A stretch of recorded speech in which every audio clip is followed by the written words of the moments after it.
Robbing kim? Robbim Alloh. Dining qaysi? Dinim Islom. Payg'ambaring kim? Payg'ambarim Muhammad sallallohu alayhi va sallam. Kitobing qaysi? Kitobim Qur'oni Karim. Tilaging nima? Tilagim iymon. Qiblang qaysi? Qiblam Kabatulloh. Millating qaysi? Ibrohim Halilulloh millatidanman. Kimning mazhabidansan? Imom Azam Abu Hanifa mazhabi. Do'stlaring kim? Do'stlarim chahor yorlar. Ular kimlar? Abu Bakr Siddiq, Hazrati Umar, Hazrati Usmon, Hazrati Alidir. Qachondan beri musulmonsan? Al-Misoqdan beri.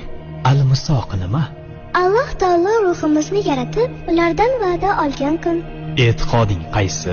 Ahli sunna va jamoa e'tiqodi. Kimni yaxshi ko'rasan? Alloh taoloni. Undan keyinchi? Payg'ambarimiz Muhammad alayhissalomni. Undan keyinchi?